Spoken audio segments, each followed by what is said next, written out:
নমস্কাৰ, মই স্মৃতিপ্ৰিয়া। আজি কেইগৰাকীমান কণমানিৰ সৈতে এটি বিশেষ অনুষ্ঠান আপোনালোকৰ বাবে আগবঢ়াই দিব বিচাৰিছোঁ। এই প্ৰত্যেকজন কণমানিয়ে একোটা প্ৰতিভাৰ ভঁৰাল।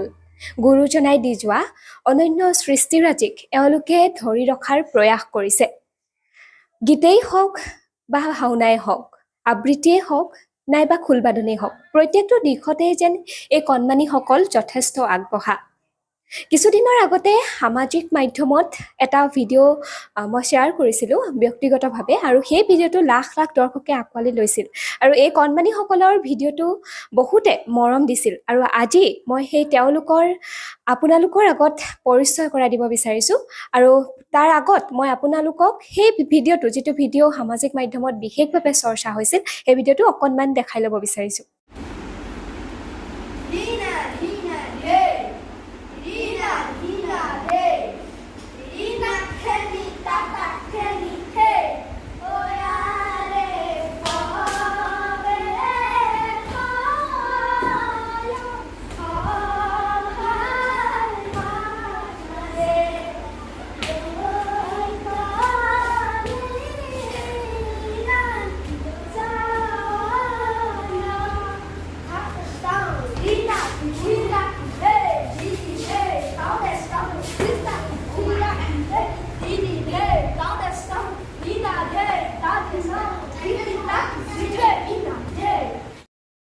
হয়, আজি এই অনুষ্ঠানৰ জৰিয়তে মই সেই কণমানিসকলক আপোনালোকৰ আগত পৰিচয় কৰাই দিব বিচাৰিছোঁ। প্ৰথমতে মই পৰিচয় কৰাই দিব বিচাৰিছোঁ। তোমাৰ নামটো? নমস্কাৰ, মোৰ নাম শ্ৰী দেৱাংশ গগৈ। কোন ক্লাছত পঢ়িছা? মই 6ত পঢ়িছোঁ। তোমাৰ? নমস্কাৰ, মোৰ নাম শ্ৰী অভিনৱ গগৈ। কিহত পঢ়িছা? মই ক্লাছ 6ত পঢ়িছোঁ। তোমাৰ? নমস্কাৰ, মোৰ নাম শ্ৰী মহাদেৱ গগৈ। কিহত পঢ়িছা? ক্লাছ 2ত। তোমাৰ? নমস্কাৰ, মোৰ নাম শ্ৰী দীপজ্যোতি গগৈ। কিহত পঢ়িছা? 3য় শ্ৰেণী। হয়, এইসকল যিসকল শিশু তেওঁলোকে বৰ্তমান আগবাঢ়ি আহিছে আৰু প্ৰত্যেকটো দিশতে তেওঁলোক যথেষ্টখিনি আগবঢ়া। তোমালোকে যে এই খোলবাদনেই হওক নাইবা ভাওনাই হওক বিভিন্ন ধৰণৰ এইবিলাক শিকিছা, হয় নাই? ক'ৰ পৰা শিকিছা? মই খোলবাদন আঞ্চলিক নামঘৰত শিকিছোঁ। আৰু কি কৰা? আৰু ভাওনা কৰোঁ। আৰু খেলোঁ। এইবোৰ খেলা? আৰু বেলেগ বাহিৰত গৈছা নে? গৈছোঁ।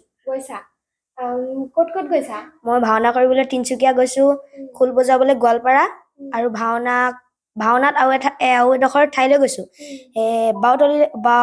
বাউলী পুখুৰীলৈ গৈছোঁ। আৰু তুমি? মই লাহিং পাণবাৰী আঞ্চলিক নামঘৰত মই খোল শিকোঁ, আৰু মই কবিতা আবৃত্তি কৰিবলৈ ধেমাজি সদৰ অসম মইনা পাৰিজাতলৈ গৈছিলোঁ, আৰু মই তাত নিৰ্দিষ্ট বক্তা হিচাপে বক্তৃতা প্ৰদান কৰিছিলোঁ। আৰু মই তাত কবিতা আবৃত্তিত অংশগ্ৰহণ কৰি প্ৰথম আবৃত্তিকাৰৰ সন্মান লাভ কৰিবলৈ সক্ষম হৈছিলোঁ।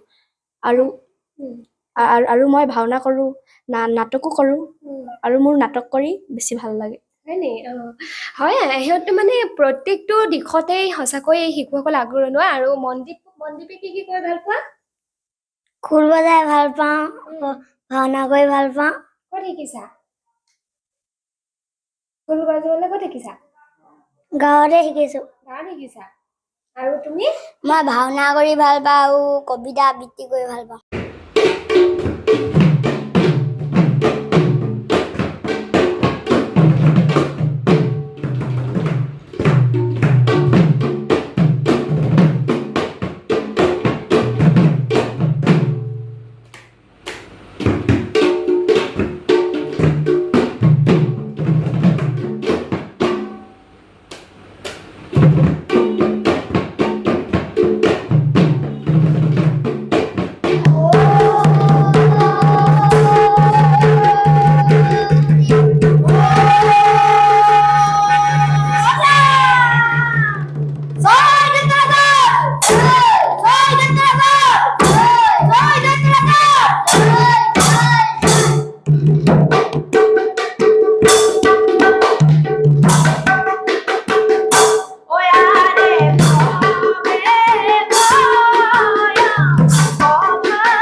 আৰু এগৰাকী কণমানি আছে দীপজ্যোতি হয় নাই দীপজ্যোতি নামটো তুমি কি কৰি ভাল পোৱা ভাওনা কৰি ভাল পাওঁ গান গাই ভাল পাওঁ কবিতা আবৃত্তি কৰি ভাল পাওঁ হয় নি আৰু খাই ভাল পোৱা আৰু অকণমান এতিয়া তুমি ভাওনাৰ যদি বসন্ত মাতিবলৈ কওঁ কাৰ বসন্ত মাতিবা ভীমা বচন হিমা বসন্ত কণমান মাতিবা কোৱা আগলৈ হেৰ হেৰ দুষ্ট দুৰ্যোধন মিছাতে নুদুখিবি ভাই অৰ্জুন তুলিল গদাটোৰ শক্তি আছে যদি সহ্য কৰ এই ভীষণ গদা ও হৰি ও রাম জয় রেক্টেশ্বর জয় জয় রেক্টেশ্বর জয় জয় রেক্টেশ্বর জয় জয় জয়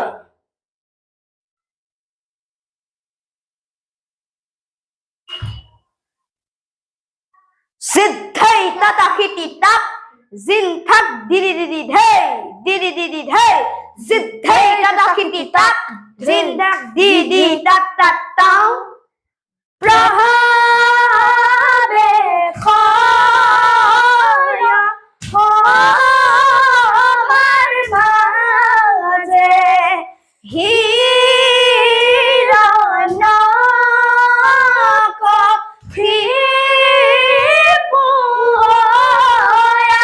রে হবে চলে হিরণাক্ষ আৰু মহা কালয়াৰে পদ ভৰে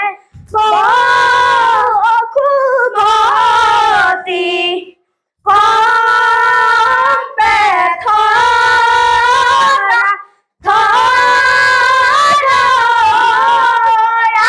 থাক জিনা ধৈ তাঢ়ি নাও হিতি তাক যুদ্ধৰি না ধৈ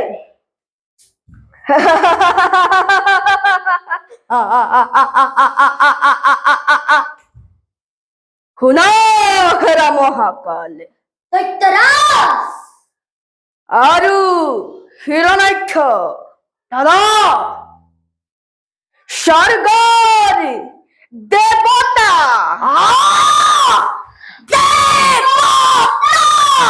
আৰু পৃথিৱীৰ ক্ষত্ৰিয় সমাজে বাৰে বাৰে আমাক কৰে উপহাস অদিতিৰ গৰ্ভজাত সেই কপটীয়া দেৱতা সমাজে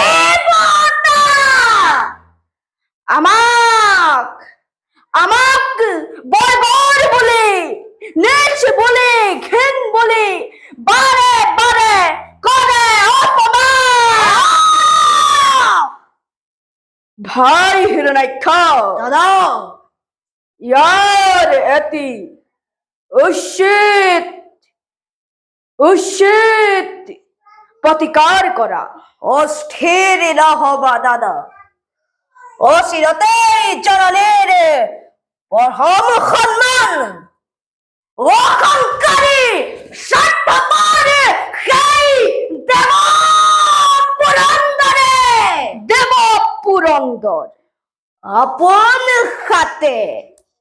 আপন হাতে ৰচিছে তাৰ মৰাৰ বেৰি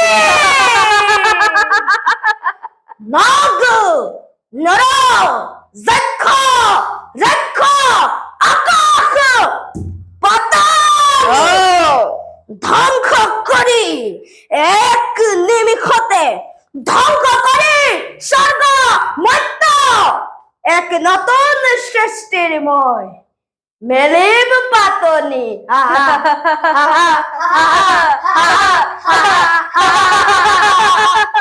যোৱা মহাকাল তুৰন্তে সজু আমাৰ দৈত্য হয় এই দেৱাংশে বিভিন্ন স্থানলৈ গৈছে আৰু কেইবাঠাইতো পুৰস্কাৰো পাবলৈ সক্ষম হৈছে হয় নাই ক'ত ক'ত গৈছা মই ভাওনা কৰিবলৈ তিনচুকীয়া গৈছো বাৱলী পুখুৰী গৈছো আৰু খোল বজাবলৈ গোৱালপাৰা গৈছো আৰু কি পুৰস্কাৰ পাইছা খোল বজাওঁতে গোৱালপাৰাত দ্বিতীয় পুৰস্কাৰ পাইছো আৰু ভাওনাৰ বাউলী পুখুৰীত মই বিচাৰকৰ ফালৰ পৰা বিশেষ বঁটা পাবলৈ সক্ষম হৈছিলোঁ। হয় হয়, অভিনন্দন জনাইছোঁ। আৰু অভি কি পাইছা? মই পূব জোহাৰ আঞ্চলিক মইনা পাৰিজাতত একক অভিনয়ত 2বাৰ পুৰস্কাৰ পাইছোঁ আৰু এবাৰ নাটকত প্ৰথম শ্ৰেষ্ঠ অভিনেতা পাইছিলোঁ। আৰু মই নাটক জিলাতো কৰিছোঁ আৰু জিলাতো মোক বিচাৰকৰ ফালৰ পৰা বিশেষ বঁটা প্ৰদান কৰিছে। আৰু মই কবিতা আবৃত্তিত পূব জোহাৰতো পুৰস্কাৰ পাইছোঁ। আৰু মই বিভিন্ন খোল বজাবলৈ গৈছিলোঁ। খোলত মই জিলা নামঘৰত খোল প্ৰদৰ্শন কৰিছিলোঁ আৰু তাত 2য় স্থান পাবলৈ সক্ষম হৈছিলোঁ। হয়, যদিও আমি ক'ব লাগিব যে পুৰস্কাৰেই সৰ্বস্ব নহয়, কিন্তু এওঁলোকে যে আধ্যাত্মিকতাৰ বীজ সিঁচিছে আৰু তেওঁলোকে নিজে শিকাৰ লগতে উঠি আহিছে যিসকল শিশু, তেওঁলোককো আগুৱাই নিছে। আমি এইখিনিৰ কাৰণে তেওঁলোকক অভিনন্দন জনাবই লাগিব। আৰু আমি আশা কৰিছোঁ এইসকল শিশুৱে অনাগত দিনত আৰু অধিক সুন্দৰ কৰ্মৰে তেওঁলোকে যি গুৰুজনাই দি যোৱা অমূল্য সৃষ্টিৰাজি তেওঁলোকে ধৰি ৰাখি আগবঢ়াই নিব পাৰিব। অভি নাটকো কৰা হয়নে? নাটকৰ যদি তোমাক মই এতিয়া কওঁ, এটা কৈ দিয়া, তোমালোকে নাটকৰ এটা যদি ডাইলগ ক'বলৈ কওঁ, কোনটো তোমাৰ আটাইতকৈ প্ৰিয় চৰিত্ৰ? মই ডাঙৰ নাটকত এবাৰ জয়মতী নাটক হৈছিলে আমাৰ 2023 চনত শিৱসাগৰত, আৰু মই তাত ল'ৰা ৰজা চৰিত্ৰত অভিনয় কৰিছিলোঁ। গতিকে মই তাৰে এটি সংলাপ আপোনালোকৰ আগত প্ৰদৰ্শন কৰিছোঁ। বৰফুকন ডাঙৰীয়া, চুলিত ভাৰ ব্ৰহ্ম তালুত কাল সৰ্পই দংশন কৰিছে। ধৰণী ধৰিবৰ উপায় নাই, তথাপিও এবাৰ শেষ চেষ্টা কৰক।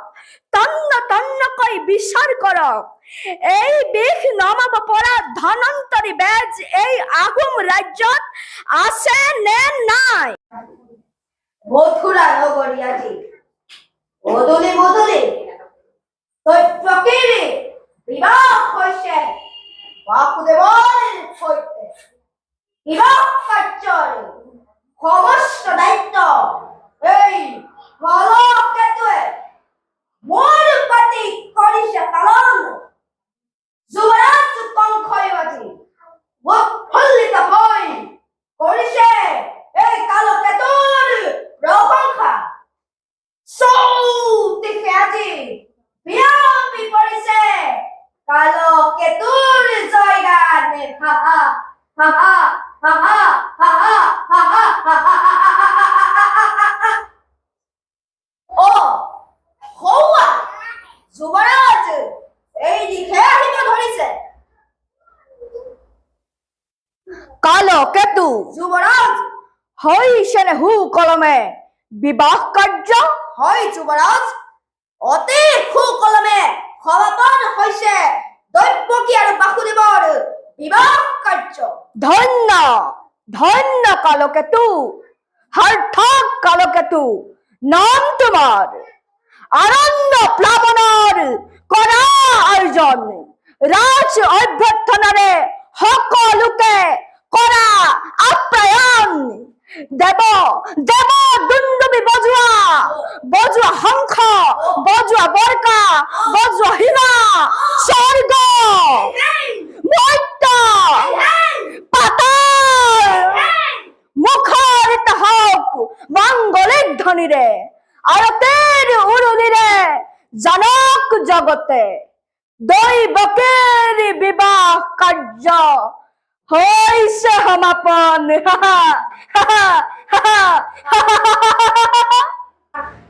ও হৰি ও হৰি, ও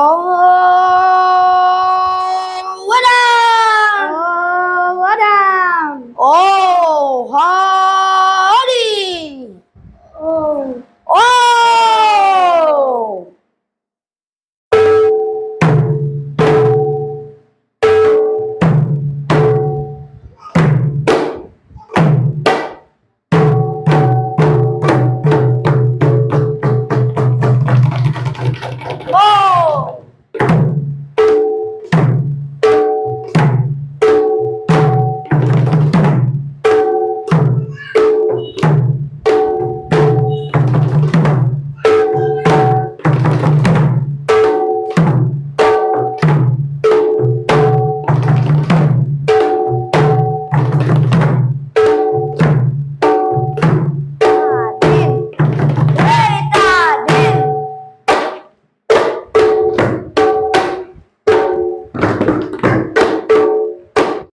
আজি আমাৰ খবৰ 24/7 অসমৰ চেনেলৰ জৰিয়তে আপোনালোকক এই কণ কণ শিশুসকলৰ প্ৰতিভাসমূহ আপোনালোকৰ আগত আমি দাঙি ধৰিলোঁ আৰু এইসকল শিশুৰ সঁচাকৈ প্ৰতিভাখিনি আমি অনবদ্য বুলি ক'ব লাগিব কাৰণ ভাওনাই হওক বা নাটকেই হওক গীতেই হওক আবৃত্তিয়েই হওক সকলোতে এওঁলোক পাৰ্গত আমি আজি কম সময়ৰ ভিতৰত যিহেতু দেখুৱাব লগা হ'ল অনুষ্ঠানটি গতিকে তেওঁলোকে আৰু অধিক আগবাঢ়ি যাওক আমি তাকেই কামনা কৰিছোঁ আৰু অনাগত সময়ত সমগ্ৰ এই অঞ্চলটোৰ লগতে যোৰহাট জিলালৈ গৌৰৱ কঢ়িয়াই আনক আমি তাকেই কামনা কৰি আজি এই অনুষ্ঠানৰ পৰা মই স্মৃতিপ্ৰিয়াই বিদায় লৈছোঁ ধন্যবাদ